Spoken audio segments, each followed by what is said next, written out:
Hi guys, welcome back to yet another video. My name is Martin. I'm filming this in my storage unit tonight. Tonight being Friday night, and earlier today I went to my local comic book shop and I picked up a lot of books. Now, I don't know if it's that time of year, but I can't remember the last time I went in there, and there is a ton of books here. Um, there's a fair few, and my local comic book shop is All Star Comics at 53 Queen Street, Melbourne. If you're ever in Melbourne, they're one of the best comic book shops in town, and because there's so many books to go through, I'm just going to crack right into it. The first one we have is Werewolf by Night issue 4. This is the red band edition. I will be cracking this out of its plastic sleeve and giving it a read. It's a pretty good series. I just feel like Marvel could go harder with the red band. But yeah, pretty good fun. The next book is Venom War Wolverine issue 3. So the Venom War story is finishing up, and I've been picking up the periphery issues, and this has been very good because of the Kev Walker artwork. Next up is Venom War Lethal Protectors. This has been a fun series, again because of the artwork and because it's a simpler story. It doesn't really delve too much into the Venom War storyline. Yeah, we've got Silver Sable and the Wild Pack, and they're all symbiotes. The next one is, well, look, I didn't like this one. This is Venom War Deadpool issue 3. It was lost on me what this was all about. The humor just fell off. The artwork was uninspiring. But it's a nice cover at least. So yeah, we have that. Next up, we have Turtles of Grayskull issue 2. Now, I think I read this with too much of a high hope. Yeah, the first issue didn't really grab me as much as I thought it would. So I kind of forgot that I still had this on my standing order, to be honest. But Freddie Williams III put a whole lot of heart and soul into this series, so I will continue to buy it because it does look very nice. But yeah, that's issue 2. I'll give that a read eventually. The next one is the Toxic Avenger issue 2. Now, this was a fun issue. The first issue was dark and adult and graphic, and it was everything you wanted it to be in a Toxic Avenger story. And I'm very happy to have put this on my standing order. So that will be at the top of my pile. Next up, we have Teenage Mutant Ninja Turtles Naruto. Now, I said to the guys at the comic book shop, I don't know who this guy is, but they told me that this book sold out straight away. This guy is super popular, and again, I don't know who it is. I'll give it a read and I'll put it away. Yeah, Teenage Mutant Ninja Turtles Naruto.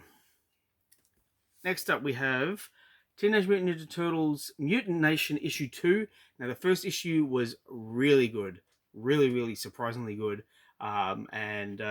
This is obviously a continuation. We have here Casey Jones, and where my hand was, we have Raphael. So if you like those two guys, Mutant Nation might be for you. Next up, we have Spider-Man Reign 2, issue 5. This is the last of the series. This has been a bit fun. A little bit dark, surprisingly dark. But this is the last issue, so we'll see how it ends. Next up, we have Sam and Twitch Case Files issue 8 for $2.99. Now, this has to be a highlight for the industry in terms of how can Image bring out a book of this quality, like paper stock quality, for $2.99, where all the other guys are doing $4.99, even $7.99. And I understand about page count, but look, 29 pages for $2.99, like insane price point. Next up, we have Psylocke issue 1. Now, I bought this just on a whim. I'm not familiar with Alyssa Wong, but I am familiar with Psylocke, so we'll see what this is like. As always, I live in hope. Phases of the Moon Knight. Now, this has been a hit or a miss for me. Some issues have been great.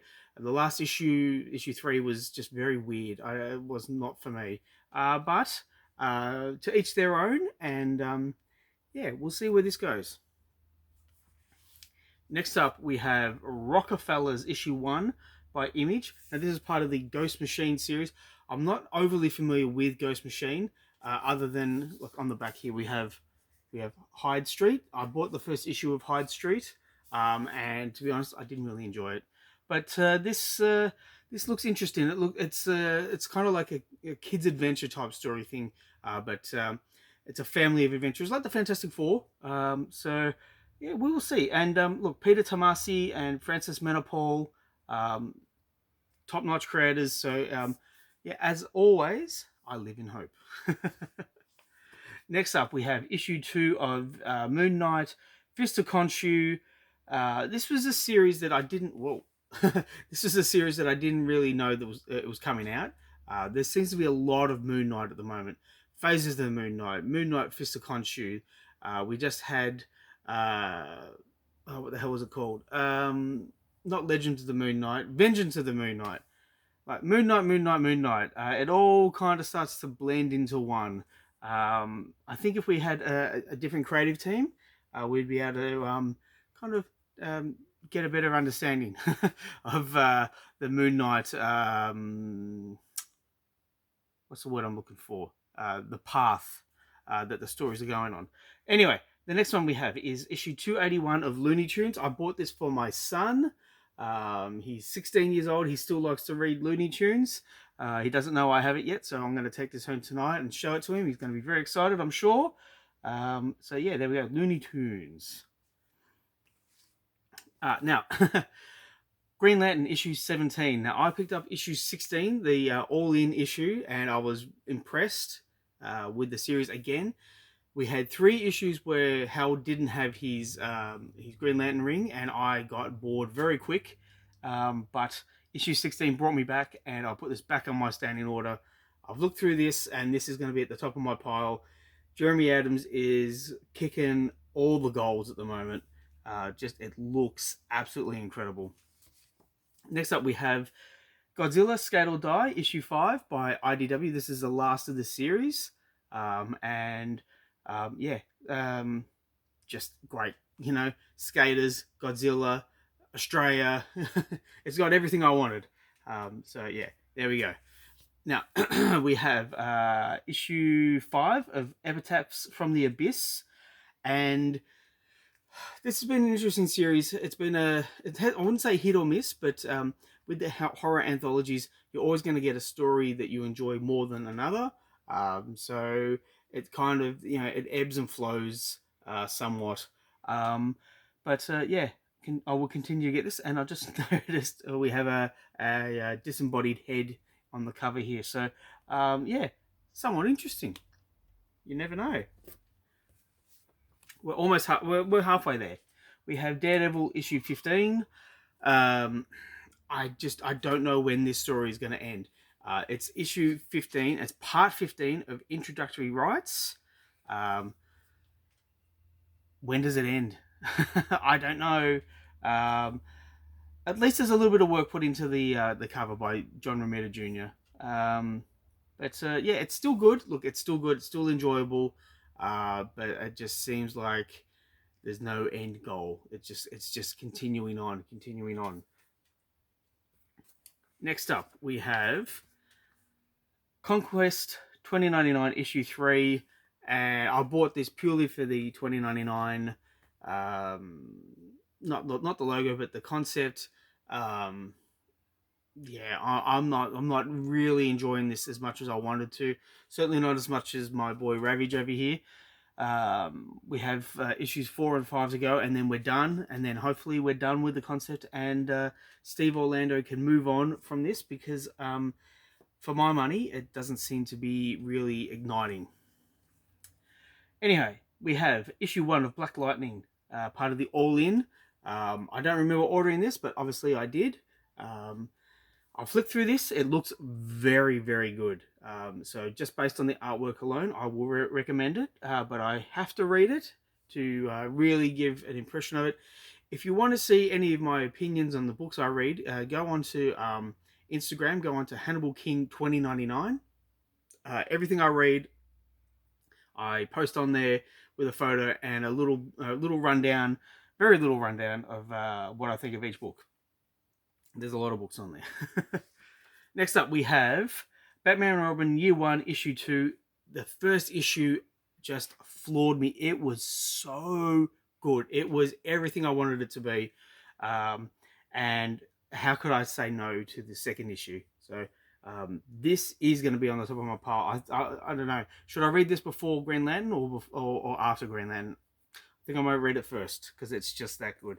And it's just that good that I bought the first issue in Noir, the Noir edition of issue 1. And yeah, it looks even better in black and white. So yeah, really fun stuff. Next up, we have Batman, Superman, World's Finest, issue 33, where they're fighting Eclipso. I'm not a huge fan of Eclipso as a villain, but then again, are you really meant to, emulate the villains? They're meant to be hated. So I guess that makes him a good villain.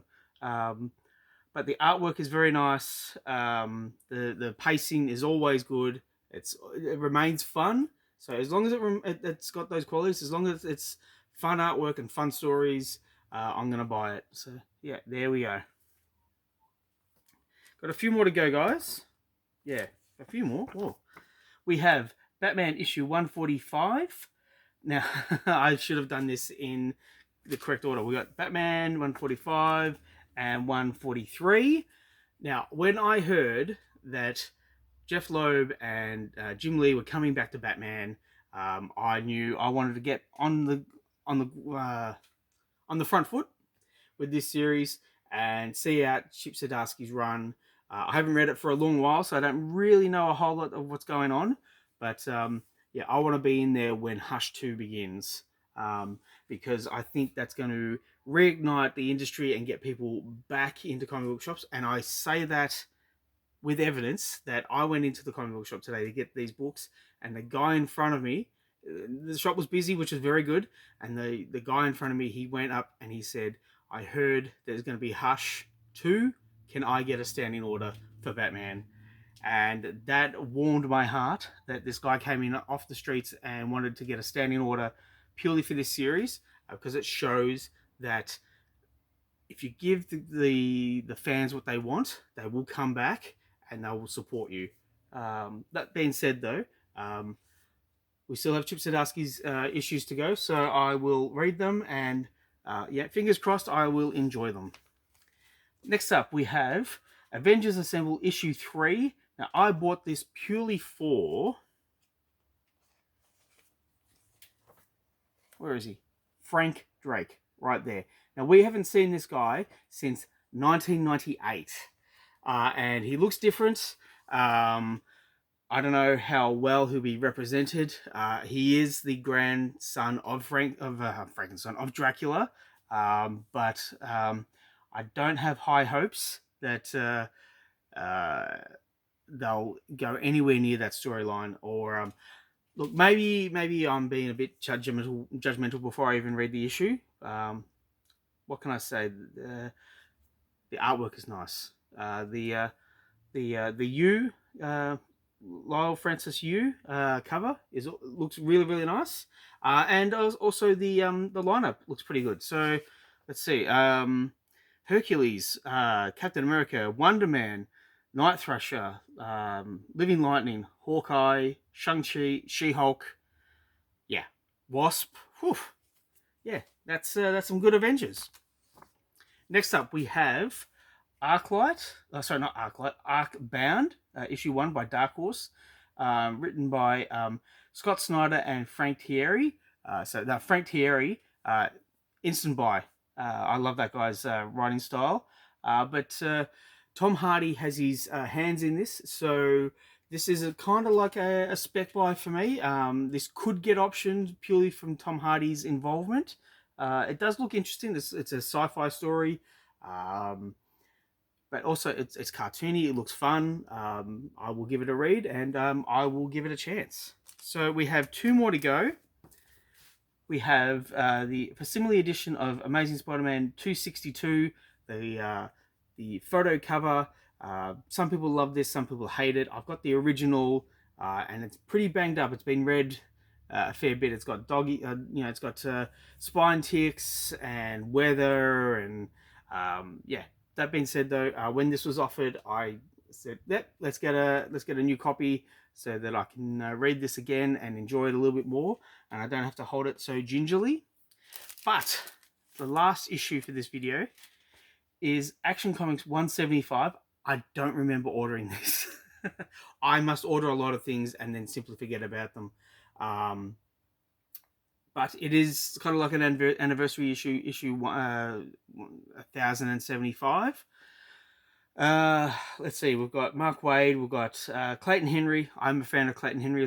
I've got some original artwork by Clayton, and then we have Supergirl. So there's lots to potentially enjoy about this. We will see. And yeah, so that's the video for today. Please let me know what you think in the comments down below. Please like and subscribe if you wish to. I'd really appreciate it. Thank you for sticking with me. I know it's been a long one. I'll catch you at the next one. Bye, guys.